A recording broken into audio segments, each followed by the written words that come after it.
members of the Washington State House Republicans are small business owners, ranchers, farmers, entrepreneurs.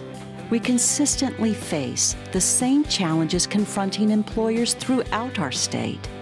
And as many of our citizens continue to search for a job, we believe it's time to get Washington working again. When you're looking at the taxes we have to pay, we pay a B&O tax off our gross revenue, which means the Department of Revenue doesn't pay any attention to what our expenses are, what our costs of doing business are. We have to pay off the gross. No other state does that to their small businesses. Our B&O taxing system that is so problematic for our small businesses is so unfair. I have employers who have not taken a paycheck at all in a year, perhaps only 1 or 2 times in a year or two, and yet they are borrowing money to pay their B&O taxes to Washington State. That is morally wrong.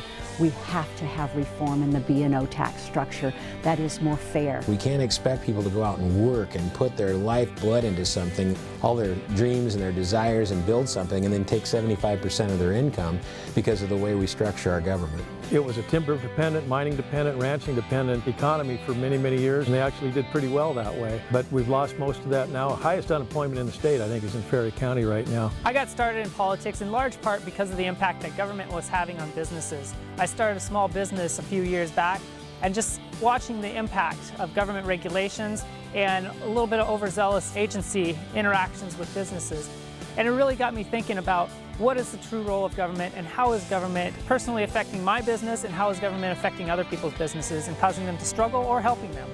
When an employer is looking to locate in the state of Washington, they look at risk. Uncertainty is the biggest concern an employer has.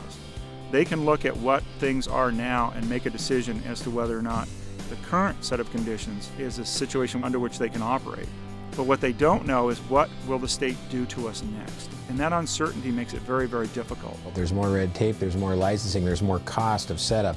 There is more to do where these small businesses that only have 2 or 3 employees, you can get in a situation where you have 4 employees and one of them does nothing but handle the government and the licensing and the bookkeeping and all the things that are necessary.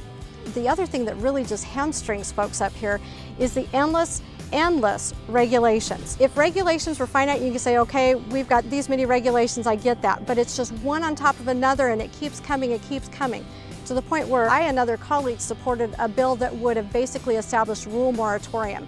We would have a rule moratorium until actually the economy got better. We have a tremendous amount of rules in place. I would argue too many, not necessary, very burdensome, duplicative, I could go on and on. And so what we really need to do is just take a step back and really give them breathing room.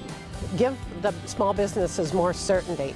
This issue of just L&I and unemployment rates going up or down, not knowing what we're going to be paying within a year or 2 years. Department of Ecology, Department of Revenue, Department of Licensing.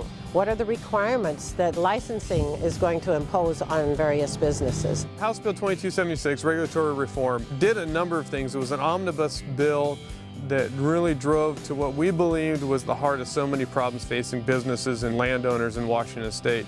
And we tried to use that bill to bring back some certainty. Going back to the huge regulatory burden on small businesses in Washington, well, we have to come to rules and rulemaking. We need to put a moratorium on rulemaking here in Washington State because businesses can't even keep up with the rules that are already on the books. Our regulatory climate is one of our key competitive disadvantages. Well, we've got to quit talking about regulations and start streamlining things, actually do it. You know, we've had a series of press conferences from governors for the last 20-some years, and they talk about it, but they don't do anything about it, and you've got to make a real push.